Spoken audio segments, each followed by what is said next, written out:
തൃത്താല SIയെ വണ്ടിയിടിച്ച കേസിൽ പ്രതി പിടിയിലായിരിക്കുന്നു. പ്രതി അലനാണ് പിടിയിലായത്. പട്ടാമ്പിയിൽ നിന്നാണ് ഇയാളെ പിടികൂടിയത്.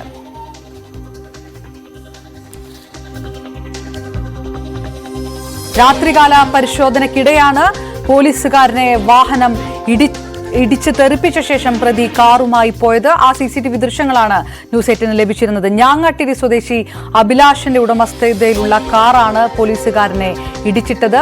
അഭിലാഷിന്റെ മകൻ അലനായിരുന്നു വാഹനം ഓടിച്ചത്.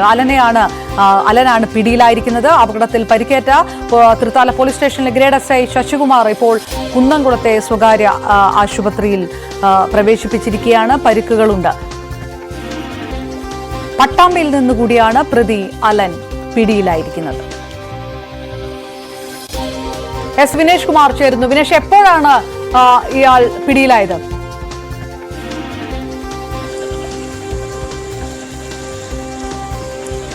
അപർണ, അല്പസമയം മുമ്പാണ് പ്രതി അലൻ പിടിയിലായിട്ടുള്ളത്.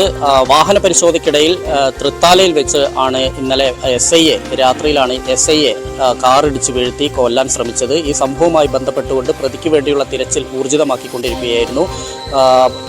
പ്രതിയുടെ പിതാവായ അഭിലാഷിന്റെ പേരിലുള്ളതായിരുന്നു ഈ പോളോ കാറ്. ഇത് സംബന്ധിച്ചുള്ള കഴിഞ്ഞ ദിവസം വീട്ടിൽ നിന്ന് മകനാണ് എടുത്തിട്ട് പോയത് എന്ന് അദ്ദേഹം മൊഴി നൽകി. തുടർന്നാണ് ഈ അലനെ പിടികൂടാനുള്ള ശ്രമം ആരംഭിച്ചത്. അലൻ കൂടാതെ മറ്റൊരാൾ കൂടി വാഹനത്തിൽ ഉണ്ടായിരുന്നു എന്നുള്ളതാണ് പോലീസിന് ലഭിക്കുന്ന വിവരം. 2 പേർ വാഹനത്തിലുണ്ടായിരുന്നു. ഇനി മറ്റൊരാളെ കിട്ടേണ്ടതുണ്ട്. അയാൾ ആരാണ് എന്നുള്ളത് അതായത് അലനെ വിശദമായി ചോദ്യം ചെയ്താൽ മാത്രമേ പറയാൻ കഴിയുകയുള്ളൂ എന്നാണ് പോലീസ് പറയുന്നത്. രാത്രി വാഹന പരിശോധനയ്ക്കിടയിൽ ദുരൂഹ സാഹചര്യത്തിൽ കണ്ട കാറ് പോലീസിനെ കണ്ടതും എടുത്ത് കൊണ്ടുപോവുകയായിരുന്നു. തുടർന്ന് പോലീസ് കൈ കാണിച്ചപ്പോൾ SIയെ ഇടിച്ചിട്ട ശേഷം കാർ കടന്നു കളഞ്ഞു. ഇതിൻ്റെ CCTV ദൃശ്യങ്ങളും പുറത്തു വന്നിരുന്നു.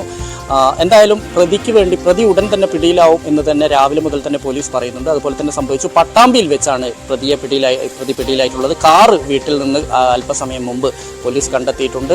ഇനി ഒരാളെ കൂടി കണ്ടെത്തേണ്ടതുണ്ട്. അത് ആരാണ് എന്നുള്ളതിനെ കുറിച്ചുള്ള ഒരു അന്വേഷണം നടക്കുകയാണ്. എന്തായാലും അയാളെ ഉടൻ പിടികൂടാൻ കഴിയും എന്നുള്ള പ്രതീക്ഷയിൽ തന്നെയാണ് പോലീസ്. വിനേഷ് വിവരങ്ങൾ നൽകിയത്.